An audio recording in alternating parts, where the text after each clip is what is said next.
Hello guys, Labani's ব্লগে তোমাদের সবাইকে ওয়েলকাম। তোমরা সবাই কেমন আছো? আমি ভীষণ ভালো আছি। এই যে আমরা দুজন উঠে পড়েছি, আর এই যে ওর বাবা ঘুমোচ্ছে আর ওর বাবার সঙ্গে একটু সময় কাটাচ্ছে।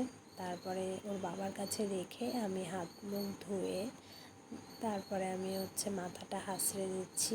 আর মা কাকিমার কাছ থেকে শোনা যে সিঁদুরগুলো অবশ্যই চুল না ছেড়ে খোপা করে তারপরে সিঁদুর করতে হয়। তো সেই কারণে বিয়ের পর থেকেই সেটা শুনে অভ্যস্ত, তাই মাথাটা আগে হাসড়ে নিয়ে। রাধে রাধে রাধে রাধে। এই যে মাম্মামকে এখন জামা পরিয়ে দিয়েছি, এখন একটু ফ্রেশ করিয়ে দেবো, তো সেই কারণে ক্রিম মাখাচ্ছি ওকে। আর প্রত্যেক দিন এই সকালবেলাতে ওর সঙ্গে আমাকে এক প্রকার যুদ্ধ করে তারপরে ওকে ক্রিম মাখানো হয়, ওকে চুল বেঁধে দেওয়া হয়।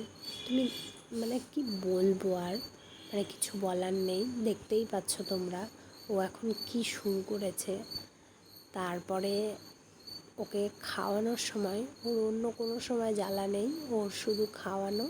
দেখছো বারবার খুলে দিচ্ছে। ওর শুধু খাওয়ানো আর স্নান করে মাথা মুছতে চায় না, আর মাথায় হাত দিতেই চায় না।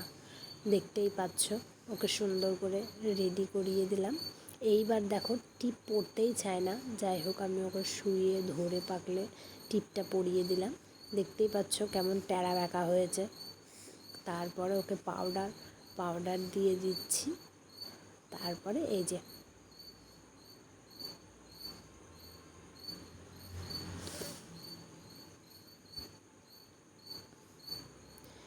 যে মাম্মামকে এখন গাড়িতে বসিয়ে দিয়েছি, ও এখন হেঁটে বেড়াবে আর আমি আমার কাজগুলো সেরে নিই। এই যে আমি চলে এসেছি বিছনাগুলো গুছোতে, বিছনা গুছাতে চলে আসলাম, বিছনা গুছাচ্ছি এখন।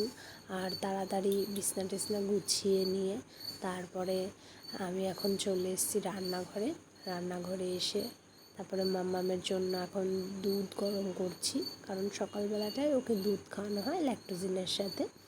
তো সেটাই এখন রেডি করছি মাম্মামের খাবার। তারপরে হয়ে গেছে, এবার ওর বাবাকে একটু চা করে দিলাম মুড়ি দিয়ে। তারপরে আর তোমাদের সাথে কথা হয়নি, আমি স্নানে চলে গিয়েছিলাম। স্নান করে এসে দেখছি ওর চুলের অবস্থা খারাপ। আর ওর যে চুলটা আমি সুন্দর করে বেঁধে দিয়েছিলাম, তোমরা দেখলে, ওগুলো সব ও খুলে কোনটা কোথায় ফেলেছে জানি না। যাই হোক, আমি স্নান করে এসে ওকে খাবার করে তারপরে খাইয়ে দিলাম। যদি ব্লগটা ভালো লাগে তাহলে অবশ্যই লাইক, কমেন্ট, শেয়ার